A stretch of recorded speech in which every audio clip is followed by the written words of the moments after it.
was born, my parents had quite the shock because I was born without arms, and they had no expectation of that whatsoever. In fact, there were a number of sonograms done, and back in the 80s, I guess the sonograms were not as accurate as they are nowadays. To the shock of the doctor, the nurses, and everyone in the operating room, I came out and I didn't have arms.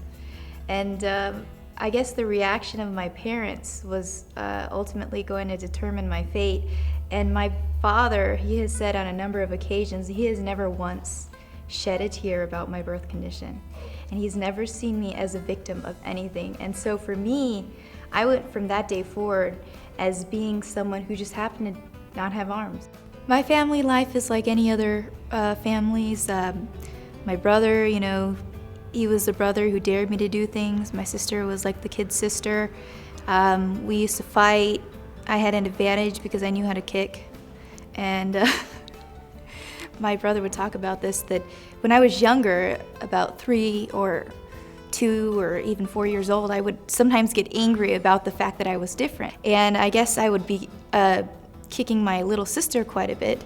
But my mom decided that Taekwondo would be the good way to solve this issue. And sure enough, after being in Taekwondo, it did. And instead of kicking my brother and sister a lot, it kind of was meant for a good reason, and learning Taekwondo was good. But because I was the first person in American Taekwondo to do this without any arms, it took a lot of ingenuity and creativity, and instructors and other students helped out. They developed different forms that would actually substitute the hand blocks and punches. So instead of doing a punch, I would do either a knee strike or a front kick. And I helped come up with ideas as well. And we developed, through the help of Miss Sarah Perry, she helped develop a curriculum for people without the use of arms. So it was like becoming a frontier in Taekwondo, developing these forms for someone without the use of arms.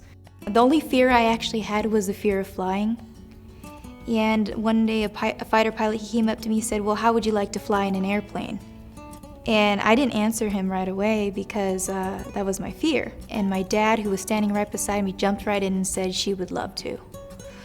So I didn't have much of an option there. But in my mind, I was going to come to that conclusion eventually. And I took my first fight lesson, and I earned my certification 3 years later. And I walked away, I guess, as the first pilot certified to fly with only her feet, without special modification. And that's one of the things for me too, is that to be able to accomplish something without adaptations or without the need for other people to cater to my needs, I think that's important too. Well, I started talking voluntarily when I was in high school to share to different junior high students about my life, and somehow they took away this message that, if she can do all that with her feet, then there isn't much that I can't do. Everything I've done in Taekwondo and in flight training, I talk about that every time I'm on stage, speaking to hundreds to even thousands at a time. And so for me to be able to talk about the experiences of flight training, of the frustrations of flight training, the frustrations of being in Taekwondo, and how I was able to overcome that through creativity, I express to other people the importance of being creative and persistent and determined. And when people see that someone without arms can fly a plane, drive a car without modifications, put in contact lenses, and do all this everyday ordinary things that we take for granted, or people with arms do, they realize that, wow, they don't have that excuse, they don't have that limitation. That is now a message that I'm taking all around the world. And speaking, I've been to Malaysia, I've been to Athens, Greece, I'm going to Guatemala and El Salvador next month. And for me to be able to share that is the most incredible thing and rewarding, to be able to help other people realize their own potential.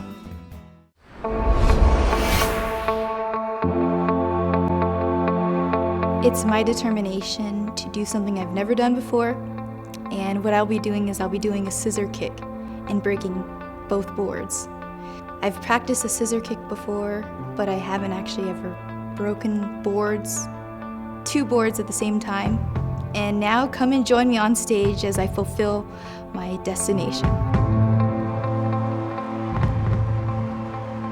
Ladies and gentlemen, here to perform the first-degree black belt form, Shim Jun, please welcome Ms. Jessica Cox.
Instrumental in developing the special curriculum for Miss Jessica Cox is her instructor, who has also been an inspiration to so many people in the Songam family.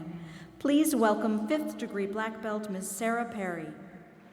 You will now bear witness to Ms. Cox's destination as she attempts to perform this challenge for the first time ever in front of a live audience.